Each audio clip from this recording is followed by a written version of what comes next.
Bonjour à tous, encore un quintet pour vous, ça me fait plaisir parce que la fête continue. La semaine dernière, 3 quintets en 5 chevaux, le quintet de ce mardi et tous les tiercés de 2022, 1, 2, 3, 4 janvier, 1, 2, 3, 4 tiercés dans votre tirelire, donc j'en suis heureux.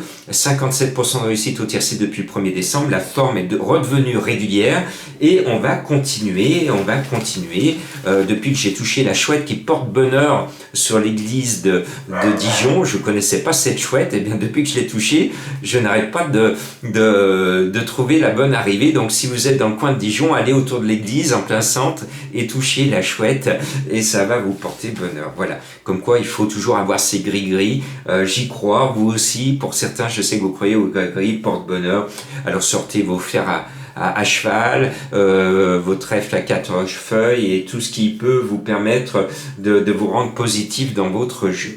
On part maintenant avec un quintet derrière l'Autostar. Moi je vois le 3 Eva de Guérinière, tout pour elle. Et puis on va jouer le jeu de la finale. Le 3 appelle le 13 Émeraude de Baïs, Franck Nivard est confiant. 3 et 13, je pense que ce sont les 2 chevaux de la course. Et puis j'ai une trouvaille qui bizarrement, je suis vraiment surpris. Ma trouvaille est à 15 contre 1. C'est Éveil du Lupin. Je suis un fan de Marmion et je crois qu'en première ligne derrière l'Autostar, son cheval détient une chance tout à fait régulière et je suis pratiquement certain que son animal va finir dans le quintet. Le 10, Emblème Castelet, bien, chapeau à Éric Raffin qui a battu le record de victoire sur une année de Jean-Michel Bazir. C'est lui le nouveau rocker du monde pratiquement, mais en tout cas de France en nombre de victoires. Donc Éric Raffin, forcément, on est obligé de le mettre sur notre ticket, mais il est tombé à la place du mort, numéro 10 derrière l'Autostar, coincé en deuxième ligne le long du rail.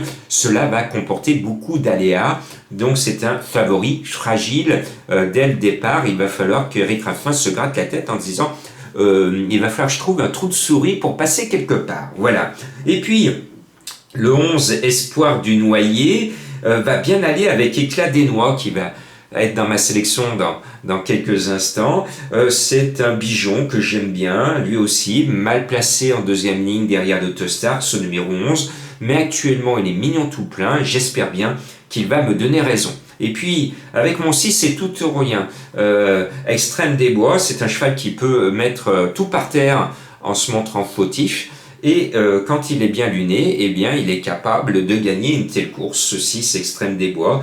Donc, ce n'est pas une base, mais c'est à vous de voir le bon scénario. Pour toucher des cacahuètes, vous le jouez. Pour toucher du caviar, vous l'enlevez, puisqu'il va compter parmi les favoris. Et puis, voilà notre régional. Vous le savez, je suis un fan des chevaux de notre région lyonnaise. Alors c'est la grande région lyonnaise, Auvergne-Rhône-Alpes. Le 2, Éclat des Noix, qui trouve un bon engagement et qui n'a peut-être pas tout à fait l'aptitude au grand anneau de Vincennes. C'est ce qui fait qu'il est un peu bas dans ma sélection. Mais Madame Colombo m'a rajouté une mouche, c'est son coup de cœur à elle. Et donc cela m'a incité à faire entrer dans ma sélection ce numéro 2. Allez, Loïc Le Renard, je pense qu'il a été assez rusé cet entraîneur pour revenir à Vincennes après avoir raté récemment son objectif avec ce même cheval. Il ne va pas se planter quand même 2 fois de suite. Et puis le 5 Duc de la Morterie est capable lui aussi de faire l'arrivée et de venir corser peut-être les rappeurs. Allez, je vous mets un indice de confiance de 3 sur 5. Mes 2 chevaux mystères ce mardi nous ont ruinés, ils se sont bien plantés. Alors je le rappelle pour ceux qui découvrent, mes chevaux mystères, ce sont des chevaux qui ont obligatoirement un nom rigolo. Et il y a une prise de risque forcément, parce que je regarde avant tout le nom marrant d'un cheval pour trouver une énigme et faire mon cheval mystère à découvrir, donc il y a une prise de risque.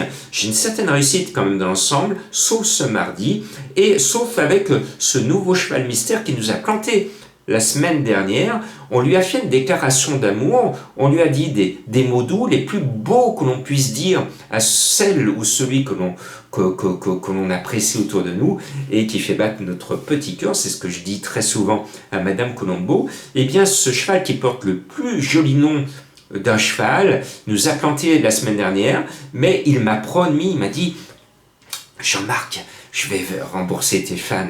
Cette fois, je vais être sage comme une image. » Et donc, on va lui faire une nouvelle déclaration en espérant cette fois qu'il soit fidèle au poste.